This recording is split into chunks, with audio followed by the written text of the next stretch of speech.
കാറിനുള്ളിൽ swimming pool ഒരുക്കിയതിൽ Sanju ടെക്കിക്കെതിരെ കൂടുതൽ നടപടിയുമായി motor വാഹന വകുപ്പ് സ്വിമ്മിംഗ് പൂൾ ഒരുക്കിയ ടാറ്റ സഫാരി കാർ പോലീസ് കസ്റ്റഡിയിലേക്ക് മാറ്റി. നിലവിൽ RTOയുടെ കസ്റ്റഡിയിലായിരുന്നു കാർ ഉണ്ടായിരുന്നത്. മോട്ടോർ വാഹന നിയമ ലംഘനം സംബന്ധിച്ച കേസുകൾ കോടതിക്ക് കൈമാറും എന്ന വിവരങ്ങൾ വരികയാണ്. ശ്രീജിത്താണ് ആലപ്പുഴയിൽ നിന്ന് വിവരങ്ങളുമായി ചേരുന്നത്. ശ്രീജിത്ത്, ഇന്നലെ ഹൈക്കോടതി കർശനമായ നിർദ്ദേശം നൽകിയിരുന്നു മോട്ടോർ വാഹന വകുപ്പിന്. ഇത് ചെറിയ കുറ്റകൃത്യമായി കാണരുത്, നിലവിലെടുത്ത നടപടികൾ പോരാ, ശക്തമായ നടപടികൾ, മാതൃകാപരമായ നടപടികൾ യൂട്യൂബർക്കെതിരെ വേണമെന്ന് ഹൈക്കോടതി നിർദ്ദേശിച്ചിരുന്നു. അതിന് പിന്നാലെയാണ് ഇപ്പോൾ മോട്ടോർ വാഹന വകുപ്പ് നടപടികൾ കടുപ്പിക്കുന്നത്. ബിനിൽ ചൂണ്ടിക്കാണിച്ചതുപോലെ ഹൈക്കോടതിയുടെ കർശനമായ ഇടപെടലിനെ തുടർന്നാണ് ഇപ്പോൾ വ്ളോഗറായ സഞ്ജു ടെക്കിക്കെതിരെ കർശനമായ നടപടി സ്വീകരിക്കാൻ എൻഫോഴ്സ്മെന്റ് RTO തയ്യാറായിരിക്കുന്നത്.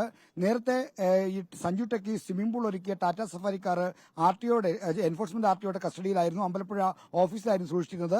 ഈ കാറിന് രൂപമാറ്റം വരുത്തിയടക്കമുള്ള മോട്ടോർ വാഹന വകുപ്പിന്റെ നിയമലംഘനങ്ങളും നടന്നിട്ടുണ്ടെന്ന് കണ്ടെത്തിയിരുന്നു.